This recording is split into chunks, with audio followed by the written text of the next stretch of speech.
Menuju ke masjid. Untuk di mana masjid yang masih ada di luar, dipersilakan untuk memasuki ruangan karena acara sudah dimulai. Yang terhormat Bapak Ketua Forum RT Dalam Panjang serta Bapak-Bapak Ketua RT dalam Kelurahan Dalam Panjang yang hadir pada malam ini. Bismillahirrahmanirrahim. Alhamdulillahirabbil alamin. Arrahmanir rahim. Maliki yaumiddin. Iyyaka na'budu wa iyyaka nasta'in. Ihdinas siratal mustaqim. Siratal ladzina an'amta 'alaihim ghairil maghdubi 'alaihim waladdallin. Assalamualaikum warahmatullahi wabarakatuh.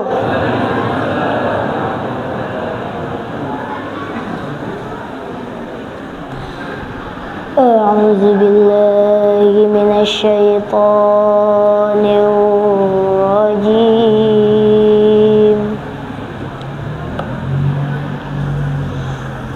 Bismillahirrahmanirrahim.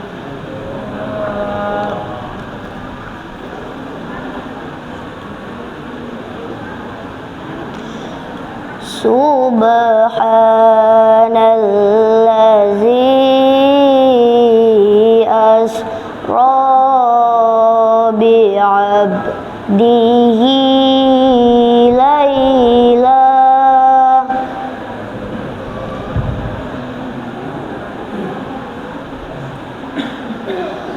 laylam minal masjidil haram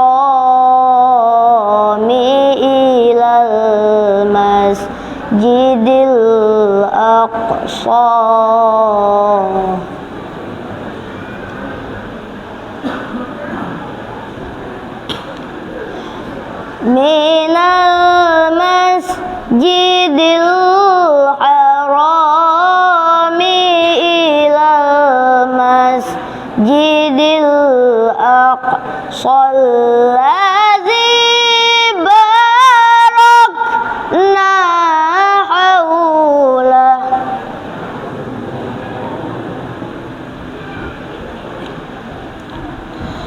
Allazi barakna haulahu linuriyahu min ayatina.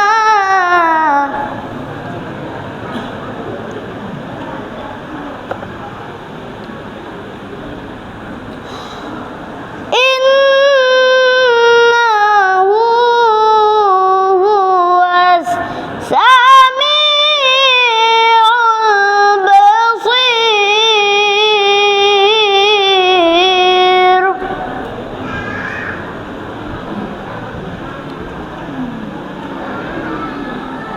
Wa atayna Musa al-kitaba wa ja'alnahu hudan li bani Israil.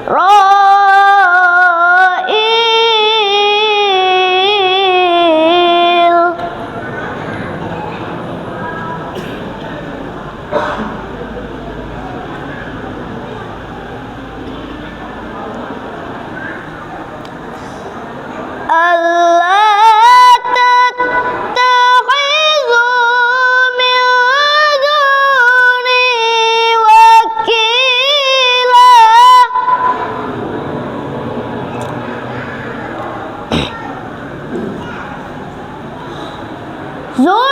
Zurriyata man hamalna ma'a Nuhin innahu kana 'abdan syakura.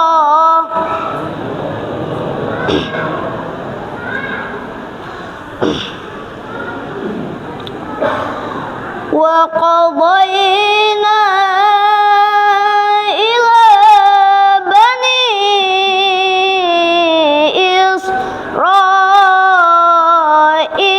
Israila fil kitab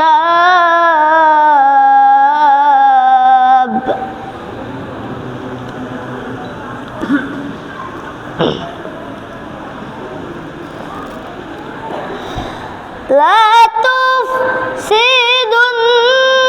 fil ardi marrataini wa la ta'lunna 'uluwan kabira.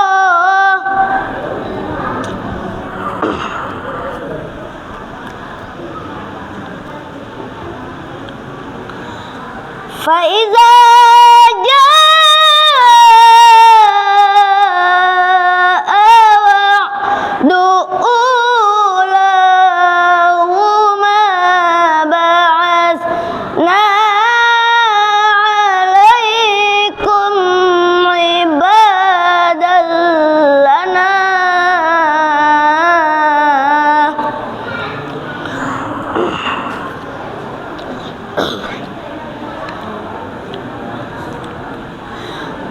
ibadan lana uli ba'sin syadid.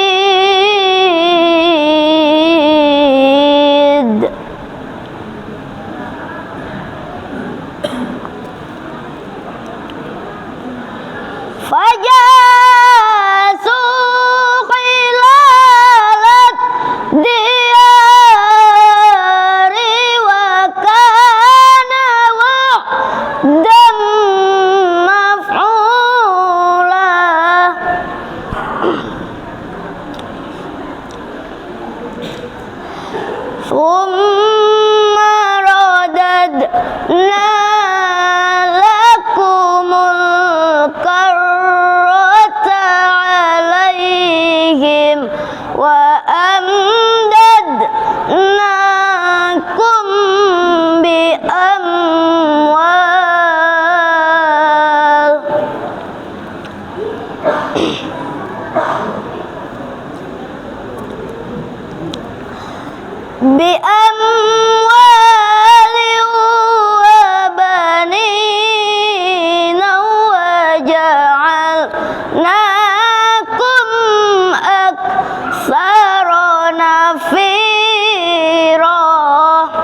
Sadaqallahul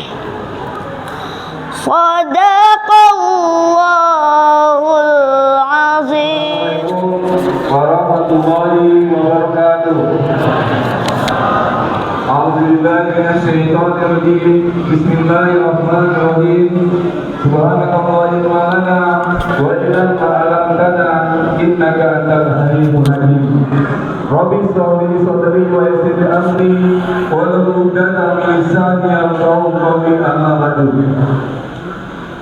Pertama-tama dan pertama sekali, marilah sama-sama kita panjatkan puji dan syukur dari Allah Subhanahu wa taala dengan ucapan alhamdulillahirabbil alamin, yang mana berkat rahmat, hidayah, inayah serta karunia jualan yang alhamdulillah di malam hari yang berbahagia ini kita masih sama-sama diberikan nikmat berupa nikmat iman, nikmat Islam, juga nikmat sehat dan juga nikmat kesempatan yang alhamdulillah dengan keikhlasan hati dan keriduannya kita bisa sama-sama mengangkat kaki ke Masjid Darul Ulumah yang sama-sama kita cintai.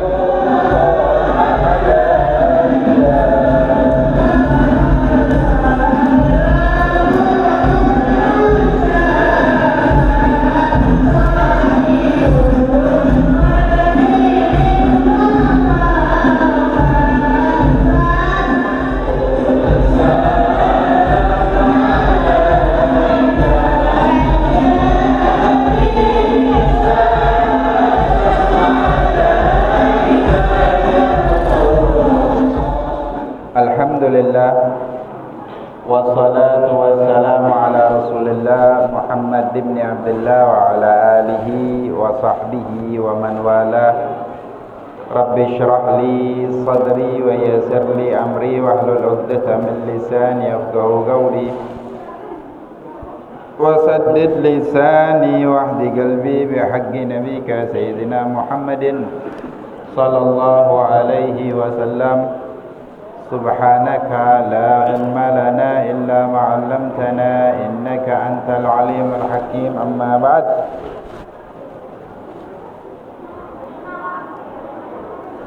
Alhamdulillah wa syukrulillah, pada kesempatan malam hari ini Allah berkenan untuk mempermudah langkah kaki kita berkat berbagai macam limpahan rahmat, nikmat dan karunia Allah yang itu membutuhkan syukur.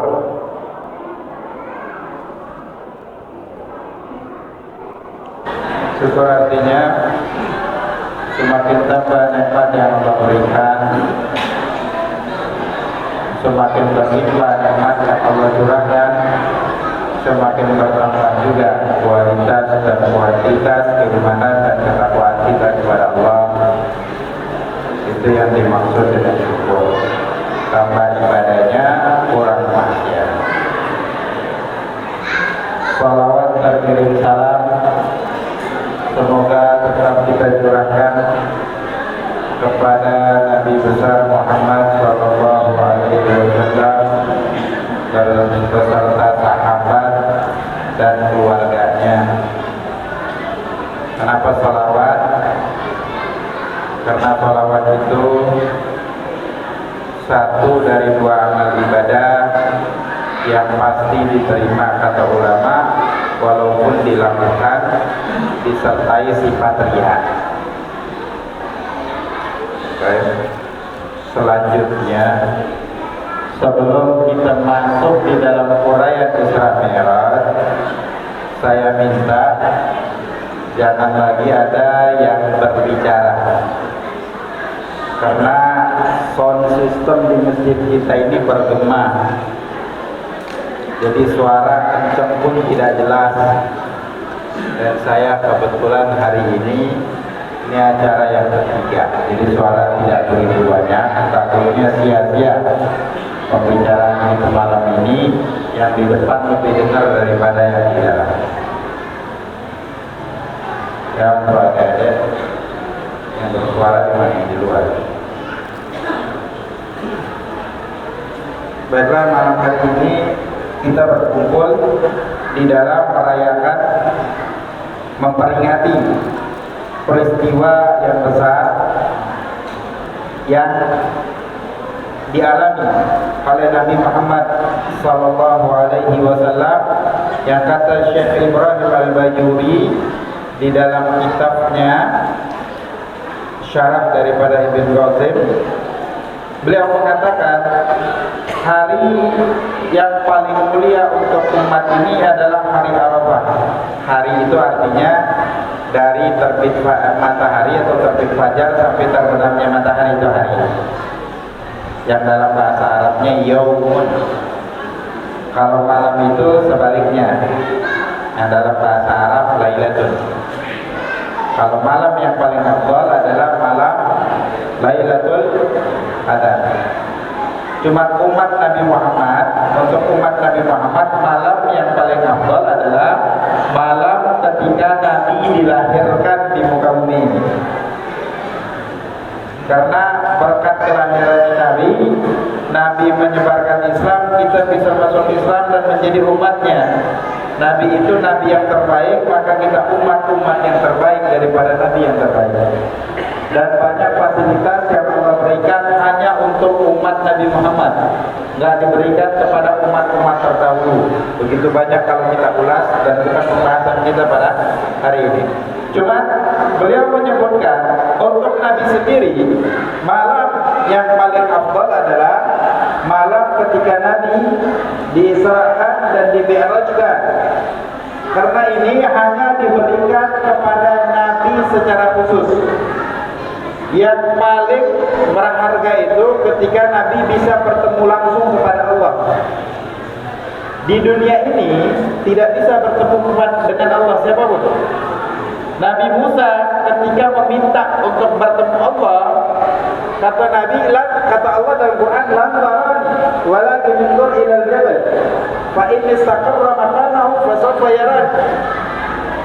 Kau enggak bisa bakal melihat aku, wahai Musa, enggak ada kekuatan. Aku enggak berikan kau kekuatan bisa melihat aku di dunia. Akan tetapi engkau lihatlah gunung di daerah Tursina. Kalau engkau mampu melihatnya, maka engkau bakal melihatku. Pas melihat gunung, langsung pingsan Nabi Musa. Nabi Musa melihat Allah, mau melihat Allah, meminta untuk melihat Allah. Ketika di dunia enggak mampu, beliau pingsan. Nabi Muhammad Allah panggil, diundang ke Arsy. Allah undang ke Arsy. Di sini titik yang penting di dalam kisah ini ya, karena takutnya jatuh di dalam pemahaman yang salah. Jadi guru kami Al-Habib Salim bin Abdullah bin Umar Asy-Syadhili setiap tahun di malam 27, enggak malam ke-28-nya Rajab, beliau selalu menguraikan kisah Isra dan Mi'raj 2 jam lamanya. Beliau berbicara, itu pun tidak bisa mengakomodir semua kisah. Apalagi sejarah itu banyak versi. Jadi kalau dapat dari Ustadz ini kok beda urutannya, Ustadz ini kok beda. Karena memang kalau dilihat berbagai macam riwayat hadis juga berbeda sebagian susunannya. Begitu semua sejarah. Namanya sejarah tergantung siapa yang meriwayatkan, siapa yang mengisahkan, siapa yang menginformasikan. Lain orang, lain versi terkadang. Cuman kalau di dalam Islam ada tuntunannya. Hadis itu ada derajatnya. Mana yang paling asah, mana yang paling bisa dipakai. Poin tadi yang kita bilang paling penting, ketika Nabi sudah sampai di Arsy, ini ujung dari mi'rajnya Nabi. Yang ada di Arsy itu Nabi. Maka Syekh Nawawi Al-Bantani di dalam kitab Nurul Dhalam ketika menguraikan sifat 20, dia binafsihi, Allah itu berdiri sendiri, dijelaskan Allah itu tidak membutuhkan tempat dan waktu. Dan ini juga ditegaskan dalam sifat yang lain, mukhalafatun lil hawadis, Allah itu berbeda dengan makhluk. Dalam Quran, laisa kamitslihi syai'. Tidak ada yang menyerupai Allah sesuatu apapun. Tidak ada yang menyerupai Allah. Poinnya di sini, yang ada di Arsy itu adalah Nabi Muhammad. Sedangkan Allah, kata Imam Ghazali, Allah bukan, Allah itu ada. Karena salah satu sifat yang pertama mawujud, ada Allah itu. Wala makan, Allah itu enggak butuh tempat. Wa huwa mawujud, Allah itu sudah ada. Qabla an yakhluqaz zaman wal makan, sebelum Allah ciptakan waktu dan tempat. Jadi waktu dan tempat itu syai'un muhdits, sesuatu yang baru. Sedangkan Allah sifatnya qadim, lama. Qadimnya Allah dengan makhluk bedanya, makhluk itu walaupun lama cuman dia bermula. Artinya dulu nggak ada, kemudian ada, kemudian sirna. Kalau Allah, lamanya Allah tidak dimulai dengan ketidakadaan. Loh bagaimana itu? Kok nggak bisa masuk ke dalam logika? Logika itu adalah berasal dari pemikiran. Yang pemikiran ini makhluk yang Allah ciptakan. Semua yang Allah ciptakan, Allah berikan kepada diri kita, semua ada batasnya. Di dalam keterbatasan, Allah ciptakan kita mata, diberikan jarak pandang tertentu, cuma bisa kita melihat. Allah ciptakan kita telinga, kita mendengar di radius suara tertentu. Di belakang itu kita nggak bisa dengar.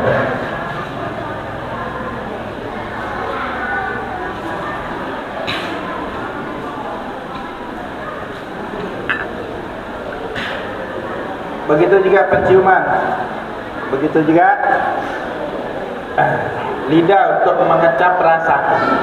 Kalau udah masuk mulut kerasa, kalau belum masuk nggak tahu. Akal pikiran kita Allah ciptakan dan dia terbatas. Kita tidak bisa mengimajinasikan di luar ruang angkasa ini. Semua penelitian yang dilakukan orang di luar angkasa pun tidak sempurna. Radiusnya tidak ada apa-apanya dengan perjalanan Mi'rajnya Nabi. Nabi itu menembus 7 lapis langit. Langit yang pertama, ilmuwan sekarang belum bisa ketemu di mana langit yang pertama. Langit ini bukan, ini langit planet.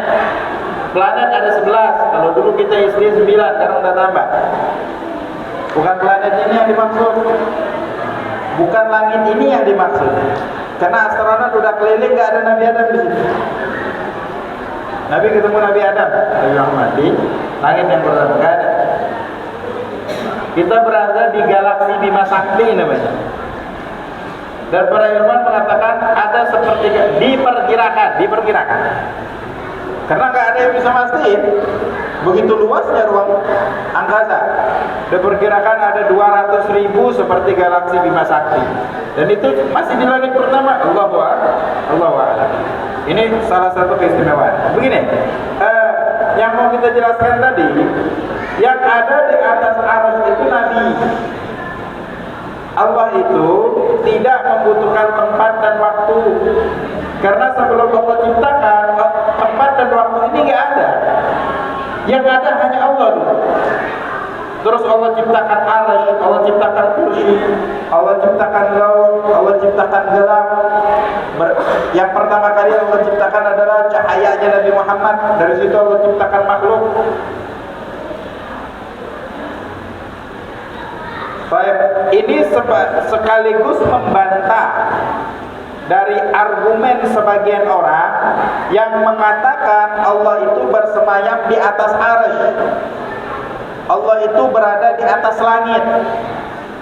Ini dipertanyakan oleh Imam Al-Ghazali di dalam kitab Ihya Ulumuddin ketika beliau membahas sifat 13. Kita kenalnya sifat 20.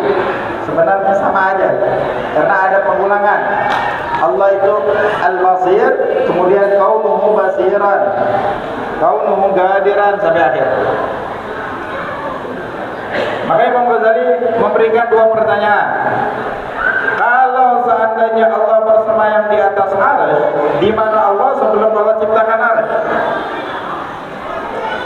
Pertanyaan kedua, setelah Allah ciptakan arsy, kenapa Allah milihnya cuma di arsy, gak mau di tempat yang lain?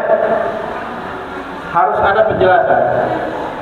Akidah Ahlus Sunnah wal Jamaah meyakini bahwasanya Allah itu qiyamuhu binafsihi, berdiri sendiri, enggak membutuhkan tempat dan waktu. Tidak terperangkap di ciptaannya sendiri, tidak terperangkap di dalam satu tempat dan waktu. Itu poin yang pertama. Jadi yang ada di atas arsy itu adalah Nabi. Nabi diminta naik ke atas arsy. Bukan berarti Allah datang juga ke arsy nemuin Nabi, enggak. Wa huwa aqrabu ilaikum min hablil warid. Dalam Quran, Allah itu lebih dekat kepada kalian dari urat nadi kalian.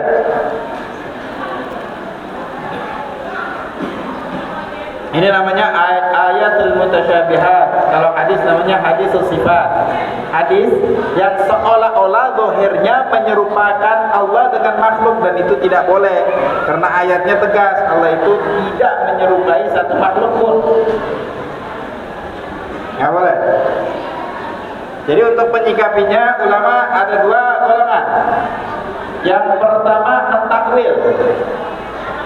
Apa yang dekat kepada kalian? Rahmatnya Allah, kan zatnya, kan, tetapi rahmat kasih sayangnya. Apa yang bersemayam di atas arsy? Kekuasaannya Allah. Walaupun kekuasaan Allah ada di semua makhluk, cuman arsy ini adalah makhluk yang terbesar yang Allah ciptakan. Makhluk ini, arsy adalah makhluk yang terbesar yang Allah ciptakan. Yang kedua, kita sering dengar ya, ketika Nabi di arsy, Nabi itu bercakap-cakap dengan Allah Subhanahu wa taala. Ya Allah, sesungguhnya Engkau berikan Ibrahim keutamaan. Api tidak membakar dirinya. Engkau berikan Daud kekuasaan yang begitu luas. Engkau berikan Sulaiman angin menjadi bala tentaranya, jin dan juga binatang menjadi bala tentaranya. Engkau berikan dia kekuasaan tanpa batas. Engkau berikan Musa berbicara denganmu di Tursina. Kemudian Engkau berikan Isa, ruhmu sebagai ruh Allah, bisa menyembuhkan penyakit orang, bisa menghidupkan orang yang telah mati dengan seizinmu. Wahai Muhammad, aku jadikan engkau kekasihku, kata Allah. Kemudian ada beberapa di sana yang Allah berikan, ada 8 perintah. Nahi mungkar, amar ma'ruf nahi mungkar, jihad fisabilillah.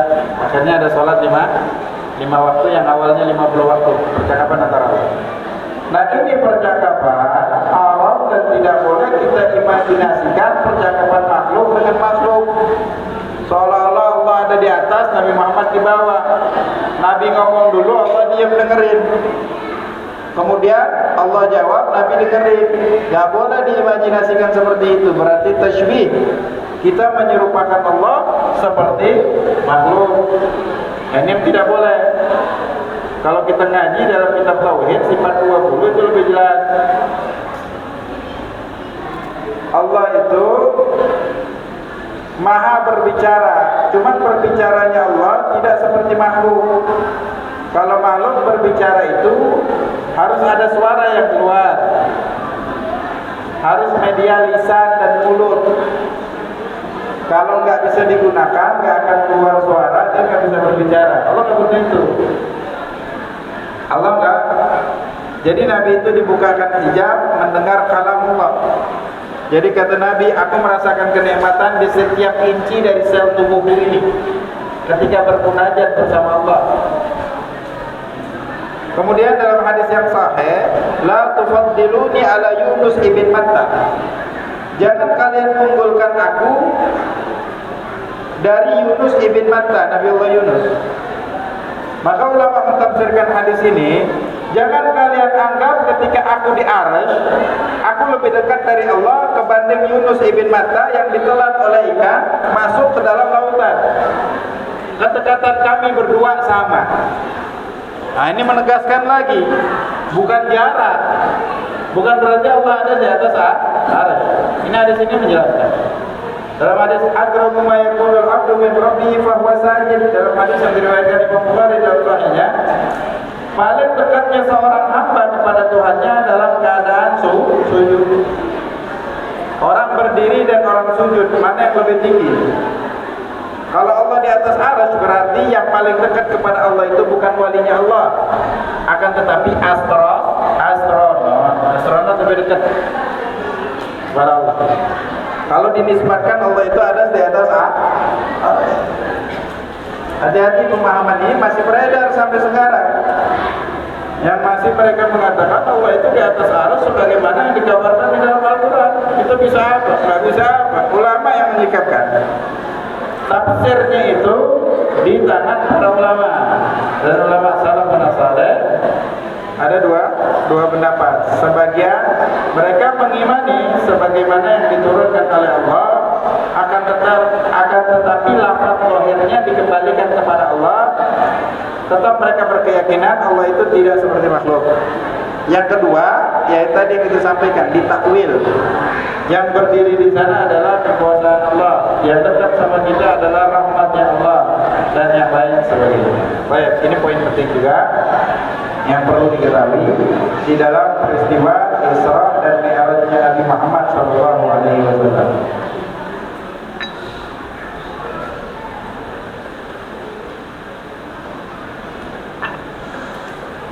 Jadi peristiwa ini ulama nggak satu pendapat tadi karena sejarah ya. Ada yang mengatakan terjadi di malam Senin, ada yang mengatakan di malam Jumat, ada yang mengatakan di malam Sabtu, ada yang mengatakan terjadi di bulan Ramadan, ada juga yang mengatakan di bulan Syawal, ada juga yang mengatakan di bulan Dzulhijjah, ada yang mengatakan di bulan Rabiul Tsani, ada yang mengatakan di bulan Rabiul Awal. Cuman yang kebanyakan mengatakan di malam Senin dan di bulan Rajab. Di bulan Rajab ada tanggal sekian yang paling banyak tanggal 27. Ini pendapat yang terbanyak yang diikut.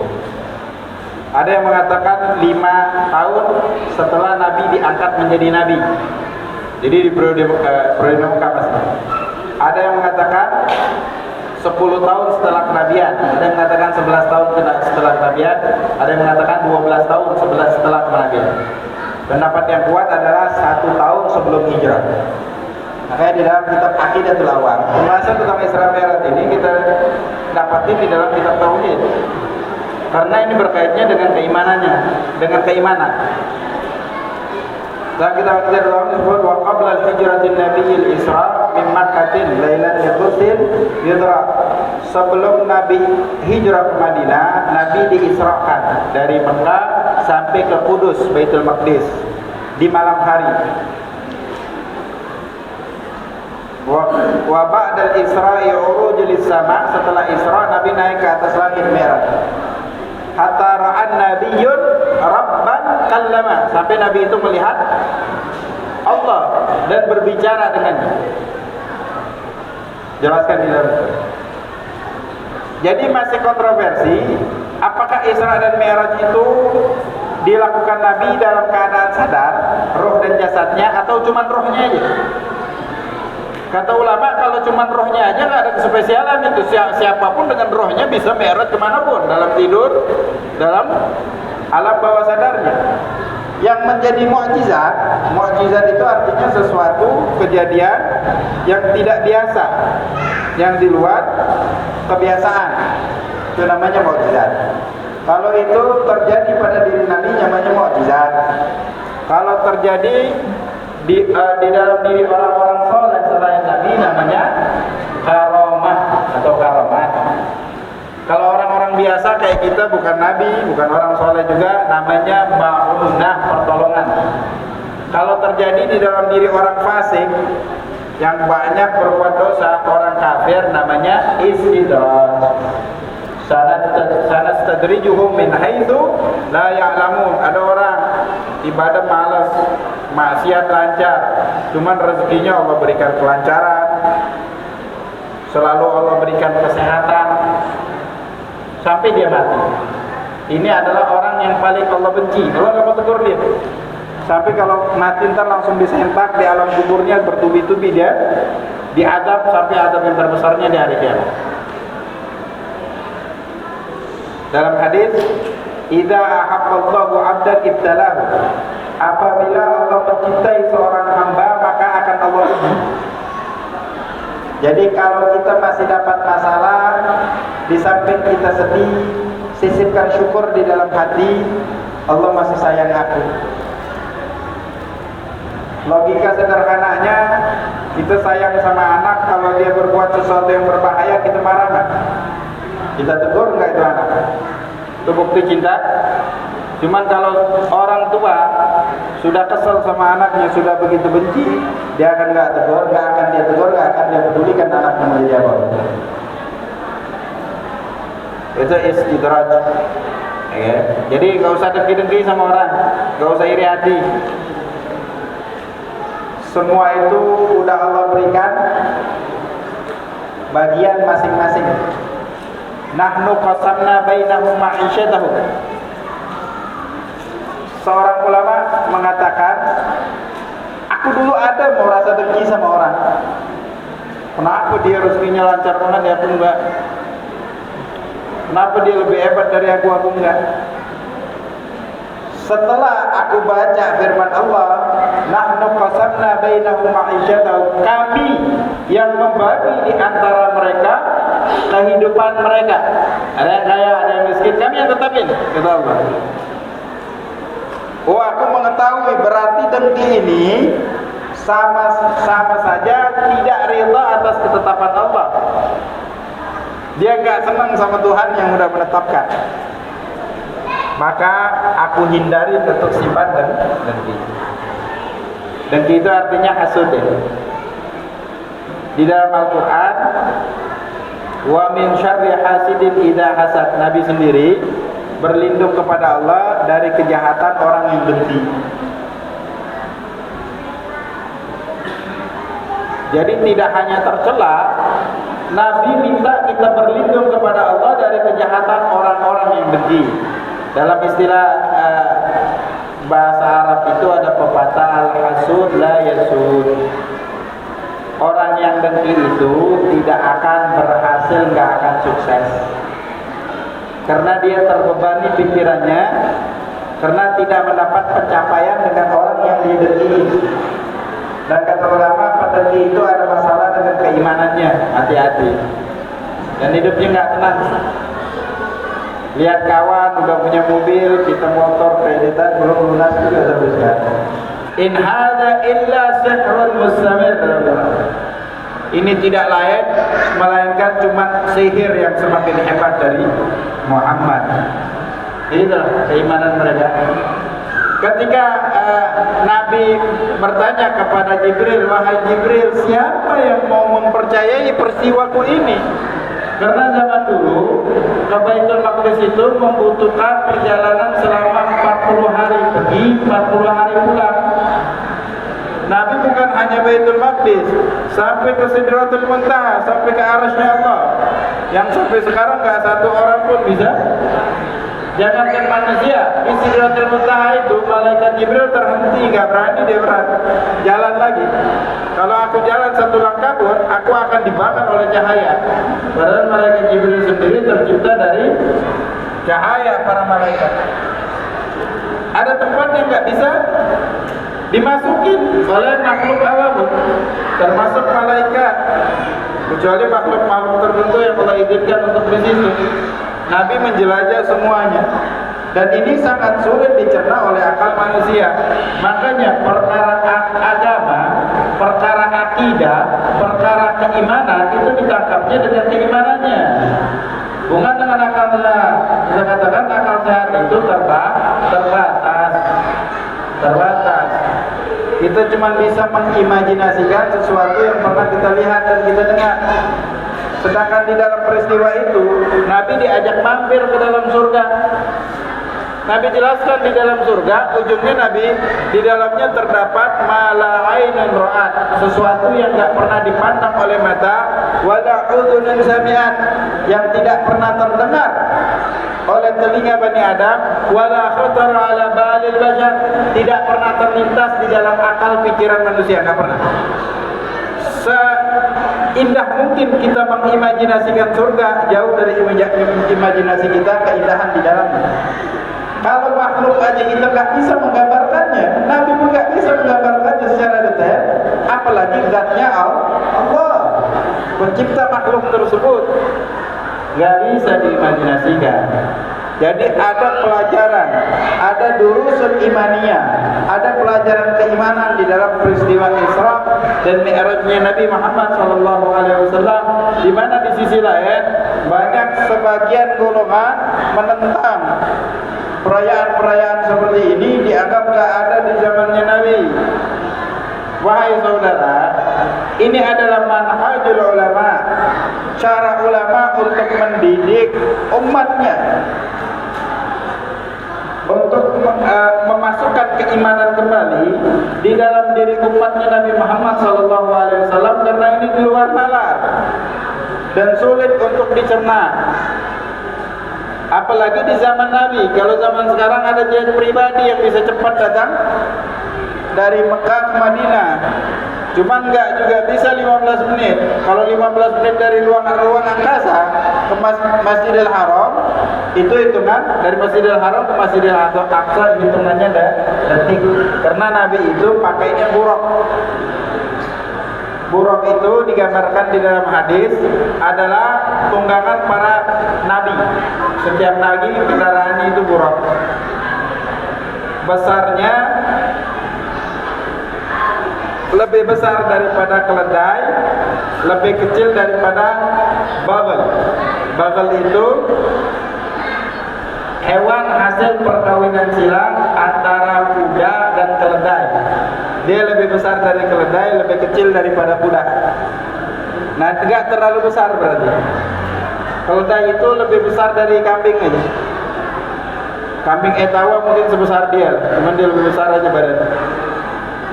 Keledai itu bukan hewan dari dalam negeri ya, itu di luar negeri ya adanya. Kemudian wajahnya itu seperti wajah manusia. Dan di dadanya itu ada pelananya lengkap, berbagai macam perhiasan surga ada di situ. Dan ada sayap di kedua pahanya. Jadi dia itu terbangnya kecepatan cahaya. Jadi kakinya itu ketika melangkah sejauh mata memandang. Jadi ketika gerakan kaki udah ada di sana. Itu namanya buraq. Makanya ketika Nabi mau diberangkatkan, Nabi dibelah dulu dadanya.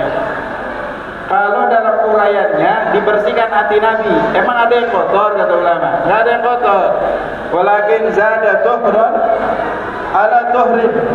Allah menambah kesucian di atas kesuciannya Nabi Muhammad, dan supaya diberikan kekuatan. Ini perjalanan ruang angkasa. Nabi akan melihat sesuatu yang Nabi nggak biasa lihat. Kalau kita keluar angkasa, astronot itu harus pakai baju khusus karena nggak ada oksigen. Kenapa Nabi bisa? Itu yang dipertanyakan oleh orang-orang sekarang. Innama min amrihi idza arada syai'an an yaqula lahu kun fayakun. Kalau Allah menginginkan sesuatu tinggal kun. Cuman perjelasan ilmiahnya, Nabi itu dari kekuatan badan basyari manusia diubah menjadi kekuatan badan malaikat, yang kalau terbang ke ruang angkasa itu tidak membutuhkan oksigen. Makanya Nabi gak hancur tubuhnya dan juga tidak meninggal karena kekurangan oksigen pada saat itu, karena tabung oksigen belum ada. Nah, kata tabung oksigen bertahannya cuma berapa jam lah. Kalau ini atau beberapa hari, perjalanannya begitu jauh. Sekarang ilmuwan belum juga berhasil untuk menemukan lapisan langit yang pertama itu di mana, nggak tahu. Belum bisa. Karena anak yang dari lahir bayi sampai 60 tahun, 70 tahun, seandainya ada pesawat ruang angkasa yang bisa terus berjalan, nggak bakal sampai. Karena ini kecepatan cahaya begitu cepat. Dia petir tuh baru melihat ini, tahu-tahu kilatannya sudah ada di bawah. Dalam hitungan detik begitu jauh. Nah, ini lebih cepat lagi buraq ini berjalan. Nah, ketika Nabi megang buruk itu menghindar, menjauh dari Nabi. Ditanya oleh malaikat Jibril, kenapa wahai buruk? Orang ini habis megang patung. Benarkah wahai Muhammad? Benar, aku tadi melewati patung dari kaumku. Aku mengatakan kepada patung tersebut, orang-orang yang menyembah kalian adalah telah tersesat. Dengar itu wahai buruk, ketahuilah sesungguhnya dari Allah ciptakan dirimu, tidak ada yang naik di atas punggungmu seorang yang lebih mulia daripada Muhammad. Dengar kata-kata malaikat Jibril, langsung buruk itu tasabbaba aragat. Langsung dia turun berkeringat, dia langsung ketakutan. Ini bukan orang sembarangan. Setelah dia reda, baru Nabi naik ke atasnya. Yang megang pelana depannya adalah malaikat Jibril, yang di belakang malaikat Mikail. Makanya Nabi itu afdalul makhlukat, makhluk yang paling afdal, karena malaikat Jibril pimpinan malaikat menjadi pemegang pelananya, buruk, ketika Nabi Isra dan Mi'raj. Banyak peristiwa yang dialami ketika Nabi naik dari buruk. Kita nggak urutkan ya secara yang di hadis. Nabi itu diikutin oleh ifrit. Ifrit ini jenis daripada jin yang terkadang memangsa Bani Adam di bawah obor api. Malaikat Jibril kasih tahu, ada ifrit mengejar kita, dia mau melempar kau dengan api. Maukah engkau? Aku ajarkan doa yang kalau engkau baca doa ini, dia akan terpental dan memadamkan api. Diajarkan oleh malaikat Jibril, Nabi baca langsung terpental. Hadisnya ada di Sahih. Kemudian Nabi bertemu juga ada dua sosok laki-laki yang manggil dari kiri dan kanannya Nabi. Nabi nggak hiraukan. Kata malaikat Jibril, itu adalah panggilan dari Yahudi dan Nasrani. Seandainya kau ladenin orang tersebut, banyak umatmu yang masuk Yahudi dan masuk Nasrani. Kemudian ada perempuan yang dengan berbagai macam perhiasan memanggil Nabi. Nabi nggak pedulikan, kata malaikat Jibril, itu adalah perumpamaan perempuan, perumpamaan wanita, perumpamaan dunia. Seandainya engkau menjawab meladeni daripada panggilan perempuan tersebut, maka niscaya umatmu banyak yang tenggelam di dalam nikmat duniawi. Kemudian Nabi melihat ada beberapa kejadian di perjalanan tersebut, namanya alamul misal, alam perumpamaan, yang seandainya ada orang lain lewat di tempat tersebut, dia nggak ngelihat, yang ngelihat cuma Nabi. Nabi melihat ada orang yang menanam benih tumbuhan, tahu-tahu langsung siap panen, dipanen tumbuh lagi, dipanen tumbuh lagi. Wahai Muhammad, kata malaikat Jibril, itu adalah perumpamaan daripada umatmu yang mereka meninggal dalam keadaan syahid di jalannya Allah, atau mereka yang berjuang di jalannya Allah. Mereka pahalanya akan dilipat gandakan menjadi 700 kali lipat. Berjalan lagi Nabi melihat ada orang yang menghantam kepalanya pakai batu. Ini adalah perumpamaan daripada umatmu di hari kiamat.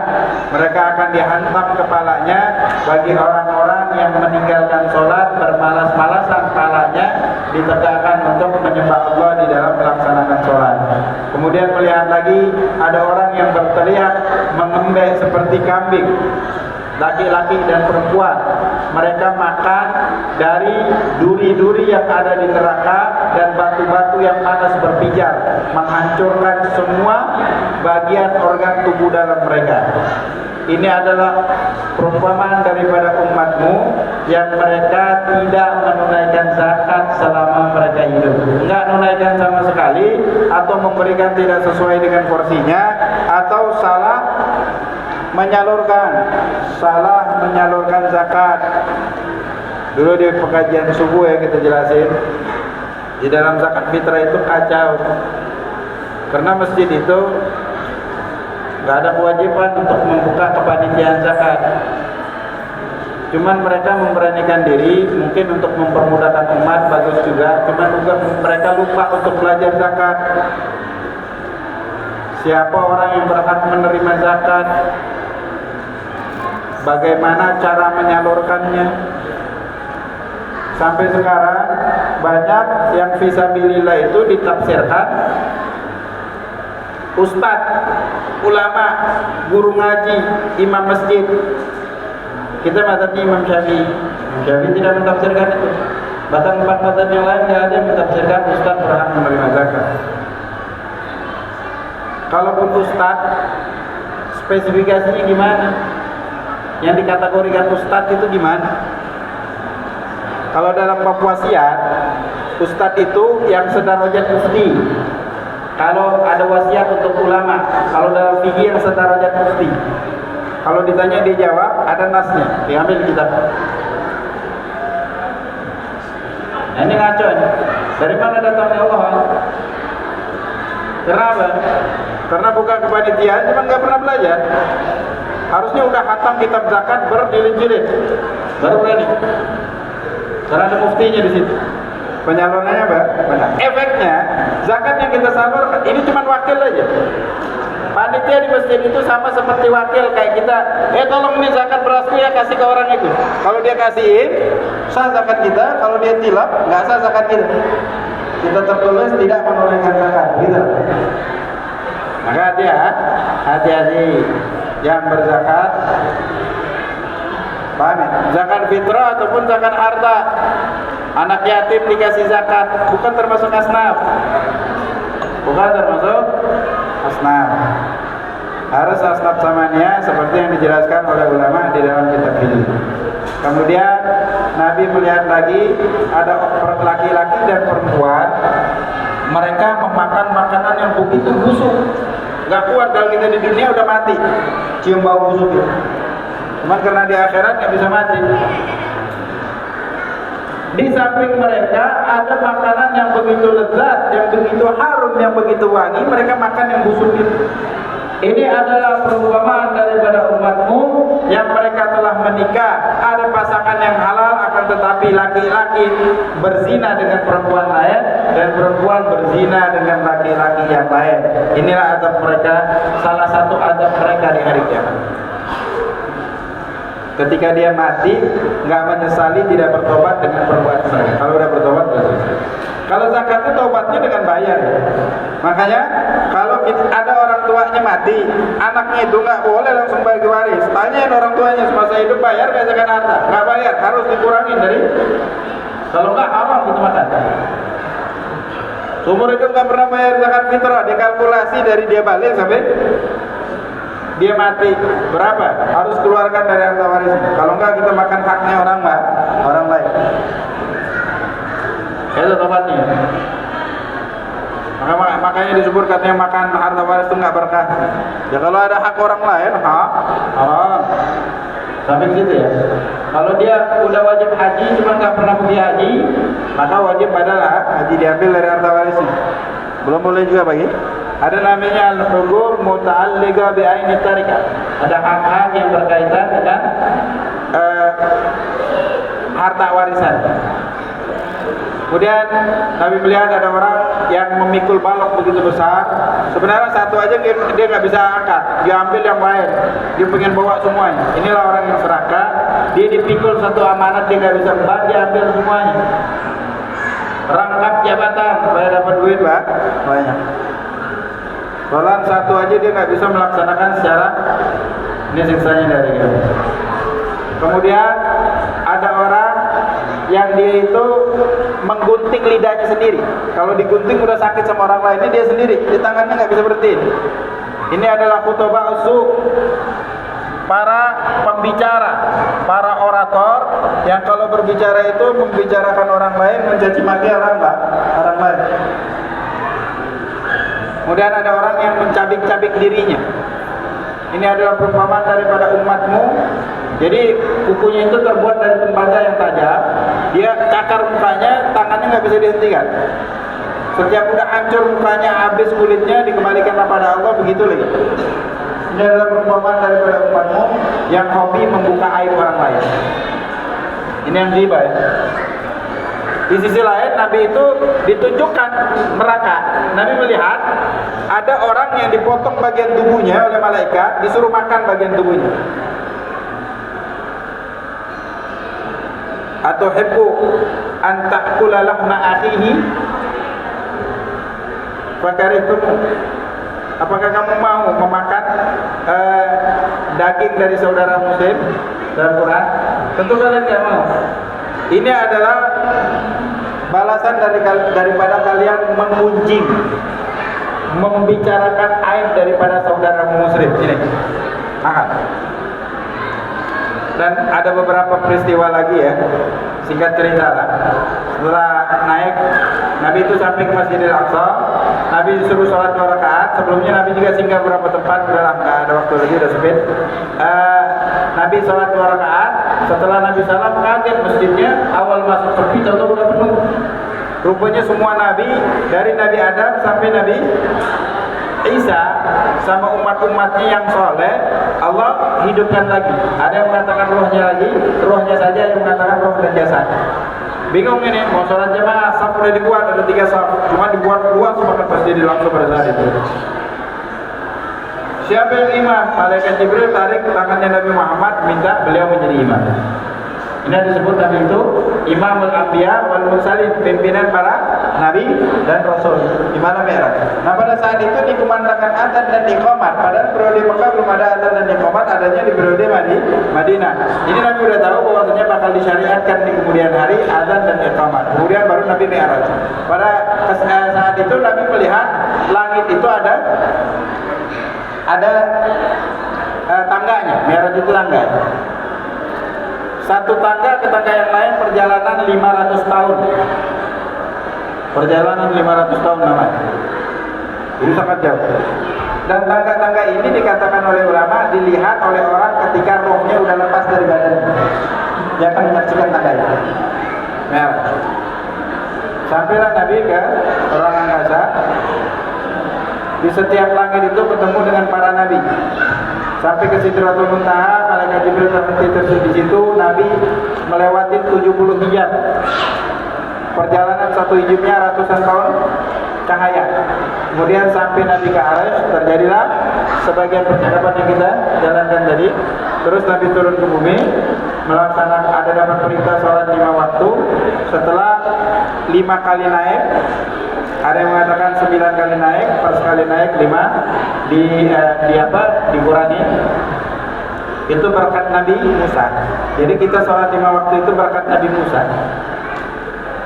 Jadi ketika turun lewatin langit ketujuh, ada Nabi Ibrahim gak ngomong, Nabi Musa aja. Sebenarnya Nabi Musa dari awal komentar. Ketika sudah ketemu Nabi Musa, mau ketemu Nabi Ibrahim di langit yang ketujuh, dia nangis. Kenapa kau nangis? Kata malaikat Jibril. Ini adalah seorang pemuda yang datang setelah aku. Umat itu lebih banyak daripada umat aku. Sedih kenapa aku nggak lebih banyak? Sebenarnya Nabi Musa itu lebih berani berbicara. Ketika dia mau meninggal, malaikat Israel itu sempat ditempeleng sama sama Nabi Musa karena mau menyambut nyawanya. Akhirnya udah buat skenario aja. Ketika Nabi Musa jalan, ada yang gali lubang malaikat. Lubang apa itu? Ada pemandangan yang indah di bawah sini, wahai Nabi Allah. Lihat apa itu surga. Oh gimana kalau aku ke sana? Harus melalui proses kematian. Ya udah cabut nyawa. Jadi buat skenario dulu. Malaikat Nabi Musa itu terkenal ya. Baru dapat perintah Allah, 10 perintah Allah di dalam loh. Di dalam satu batu ada 10 perintah Allah. Dengar umatnya banyak yang nyembah batu, dilempar dipecah di perintah Allah. Ditarik jenggot Nabi Harun kakaknya sendiri. Gimana kau nggak bisa bina umat? Dikatakan Nabi Musa. Nah yang berani ngomong cuma Nabi Musa. Yang lain segan, nggak ada yang berani. Berkat Nabi Musa ini, awalnya sholat bukan 50 rakaat, 50 waktu. Dibagi 24 jam, berarti per 20 menit kita itu sholat. 20 menit sholat, 20 menit sholat. Bukan 50 rakaat, akan tetapi 50 waktu. Berkat Nabi Musa. Kata guru saya, ini dalil bahwasanya orang yang sudah meninggal bisa memberi manfaat kepada orang yang sudah hidup. Nabi Musa itu yakin sudah meninggal. Karena berkat beliau kita sholatnya 5 waktu. Itu pun masih banyak yang bolong-bolong. Hati-hati. Sholat ini posisinya sangat penting. Proses pengambilannya aja Allah Ta'ala tidak berkenan untuk memberikan malaikat Jibril. Enggak. Suruh Nabi ambil langsung, tidak melalui perantara. Malaikat Jibril itu tugasnya mau menyampaikan wahyu. Jadi semua perintah dan larangan dari Allah itu Allah disampaikan melalui malaikat Jibril. Cuma ketika Allah mau mewajibkan sholat 5 waktu kepada Nabi Muhammad dan para umatnya, para hambanya, Allah langsung panggil Nabi Muhammad suruh jemput. Ini mengisyaratkan kepada umatnya supaya tahu tingginya derajat kedudukan sholat di dalam Islam, sebagaimana tingginya tempat Nabi Muhammad mengambil kewajiban sholat ini. Tempat yang paling tinggi di Arsy, di atas 7 lapis langit, yang tidak ada satu makhluk pun yang bisa sampai ke sana kecuali Nabi Muhammad SAW. Maka disebut as-salatu imaduddin. Salat itu tiang agama, paman agama. Barang siapa yang mendirikan tiang agama, bahkan agama din, dia telah mendirikan agama di dalam rumahnya, di dalam kepribadiannya, di dalam komunitasnya, di dalam keluarganya. Wa man hadamaha faqad hadamaddin. Yang telah menghancurkan salat, maka dia telah menghancurkan agama di dalam dirinya. Dan sholat itu pertama kali yang dihisab di hari kiamat. Barang siapa hisab sholatnya baik, hisab yang lain akan dipermudah oleh Allah. Akan tetapi hisab sholatnya enggak beres, maka di belakangnya akan lebih parah. Cuma celakanya ada hadis diriwayatkan dari Nabi, innar rajula la yusalli 60 salatan fala tuqbal lahu salatan wahidah. Ada orang sholat 60 tahun, satu sholat pun enggak ada yang sah. Artinya nggak ada catatan sholat sama sekali, neraka sudah pasti, dan lamanya apa lagi? Nggak ada catatan sholat sama sekali. Dan sholat pertama kali yang dihisab 60 tahun dia sholat nggak perhatikan, nggak ada satu pun yang dia lakukan. Nabi katakan, "Shallu kama ra'aitumuni usolli." Sholatlah kalian seperti kalian melihat aku sholat. Dengan kata lain, jangan bikin versi pribadi. Sholat itu ditetapkan oleh ulama fikih di dalam kitabnya, ada syarat sah sholat. Sebelum masuk udah harus dipenuhi. Ada rukun sholat, itu pelaksanaan sholat sendiri yang baik dan benar. Ada hal-hal yang membatalkan sholat. Syarat sah sholat diantaranya wajib tutup aurat. Aurat laki-laki antara pusar dan lutut. Laki-laki yang sholat kalau pakai sarung, nggak pakai celana, kelihatan ketika sujud dan rukuk nggak apa-apa. Itu aurat itu yadur kalau melihatnya dari atas. Kalau dari samping, dari bawah nggak apa-apa, nggak masalah. Yang batal itu yang pakai baju kaos, pakai celana panjang, ketika rukuk dan sujud naik baju kaosnya. Laki-laki. Yang perempuan rambutnya keluar, dagunya kelihatan karena mau kenanya udah kendor, nggak sah sholat karena auratnya tidak tertutup. Harus menghadap kiblat, nggak boleh menghadap kiblat dari awal sholat sampai akhir. Dari takbiratul ihram, rukunnya, syaratnya terpenuhi. Ketika akhir sholat, sedikit lagi mau selesai, salamnya gimana? Assalamualaikum. Menghadap kiblat itu pakai dada. Ini ketika sholatnya mau selesai, dia berpaling dari kiblat. Jadi sholatnya batal. Nah, 60 tahun sholat model ini, 60 tahun nggak ada yang ketulis. Karena sholat asal sholat, nggak pernah belajar. Ada kajian di fikih di dalam masjid, nggak mau belajar dia. Apa? Fikih tentang sholat. Aku udah hatam sholat, aku udah paham. Udah paham aku sholat. Udah selesai. Rukun sholat ada berapa? Berapa ya rukunnya? Pokoknya adalah. Syarat sah sholat ada berapa? Adalah pokoknya. Hati-hati yang kayak gini. Mumpung masih ada umur. Mati itu nggak bisa coba-coba. Kalau kita ada safari alam barzah enak. Coba dulu lihat gimana keadaan sana. Kalau susah banget, apa yang dibutuhkan kita bisa siapin. Nabi udah kasih tahu. Ad-dunya mazra'atun akhirat. Dunia ini adalah ladang untuk ibadah. Ladang akhirat. Cuman bisa buat di sini. Kalau udah mati selesai tutup buku, ada proses di situ. sebelum proses besar hisab di hari kiamat. Ada yang salatnya asal salat. Jadi ketika salat itu disunnahkan noleh. Kan noleh itu nggak apa-apa. Yang noleh kepala, badan nggak boleh noleh.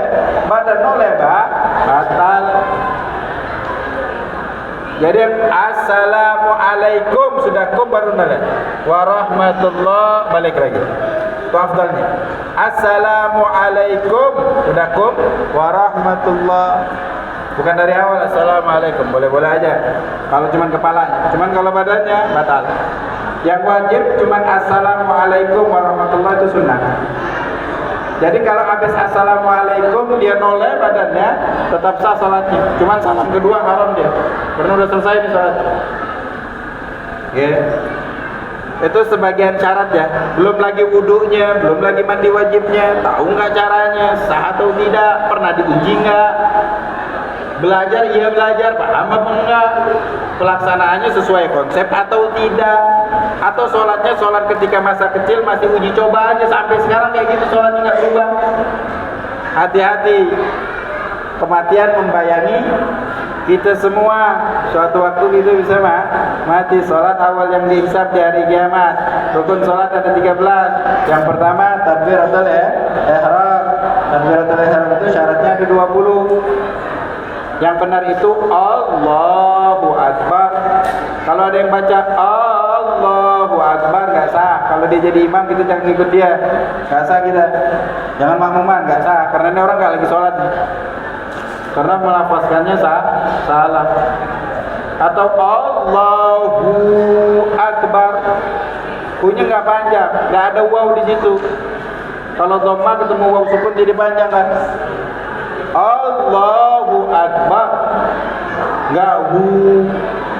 Dari takbiratul ihram salah. Ini ngomong aku udah paham salah, udah hatam, nggak mau ngaji biji, udah selesai aku sholat. Ini orang-orang yang sombong ya. Al-kibru batarul haq wa ghamdun nas, kata Nabi. Orang yang sombong itu tidak mau mendengar kebenaran, nggak mau. Merasa dirinya paling benar. Talabul ilmi minal mahdi ilal lahad. Menuntut ilmu itu tidak ada seratanya di dalam Islam sampai liang lahat. Baik. Atau bacanya Allahu Akbar. Allahu Akbar, tidak ada waw. Atau Allahu Akbar, banyak. Allahu Akbar. Ini bukan orang-orang biasa. Imam juga ada sekarang itu terdengar suara-suara nggak sah ini kita. Nggak bisa jadi makmumnya dia. Salah satu syarat berjamaah itu an la yaqtadiya bi ummi. Tidak boleh bermakmum dengan imam yang ummi, yang baca-bacaannya salah, takbiratul ihramnya sah. Niat itu dalam hati ketika takbiratul ihram. Pernah dengar enggak? Tata caranya kita pikirlah terlalu panjang. Kemudian membaca Al-Fatihah syaratnya ada 10. Syaratnya ada 10. Setiap rukun qauli itu harus didengar yang dibaca. Enggak boleh dalam hati. Ini yang sholat 60 tahun dalam hati enggak ada yang ditulis. Dalam hadis la sholata liman lam yaqra bi Fatihatil Kitab. Tidak ada sholat yang tidak membaca Al-Fatihah di dalamnya. Membaca dalam bahasa Arab itu harus keluar hurufnya, harus keluar suaranya. Nabi itu ayat yang pertama yang Nabi terima adalah Iqra, bacalah. Nabi nggak ngomong udah dalam hati, nggak ngomong gitu Nabi. Nggak bisa, aku nggak bisa baca. Iqra, aku nggak bisa baca katanya. Nabi itu nggak bisa baca, nggak bisa tulis. Untuk Nabi mukjizat karena bisa mengeluarkan suatu kalimat yaitu Al-Quran yang gaya bahasanya begitu tinggi nggak bisa disaingin oleh orang Quraisy yang pandai baca tulis sekalipun, para penyair tinggi. Kalau untuk kita mah suatu kebodohan. Iqra. Nabi nggak ngomong udah dalam hati nggak ada mazhabnya yang mengatakan boleh baca rukun qauli dalam hati. Ini orang-orang yang sholat cuma nggak pernah belajar, karena udah pintar. Hati-hati. Kita ingatin sekarang sebelum mati. Kalau udah mati tutup buku. Nggak bisa pura-pura mati dulu atau coba-coba. Nggak ada kata malaikat Israel. Aku datang sekali aja nggak balik lagi. Oh minta ini loh, aku sogok. Kau minta apa? Tanah berapa hektar? Gak butuh kata mereka di sana. Kata ulama, kalau mau tahu kadar dunia itu, ukuran dunia, maka tawarkan kepada orang yang sakaratul maut di luar negeri, termasuk di Arab. Itu aman. Nah ibu-ibu ini ketika mau sujud, dia bentang sebagian, mukenanya dia sujud di atas mukenanya, nggak salah sholat. 60 tahun sholat nggak ada yang salah. Karena sholat asal mau ibadah cuma nggak mau ngaji, nggak mau belajar ilmu agama. Di sini ada kajian fikih, tanya ustadznya untuk menjelaskan. Kalau disebut, oh itu penceramahnya Jadi kan ada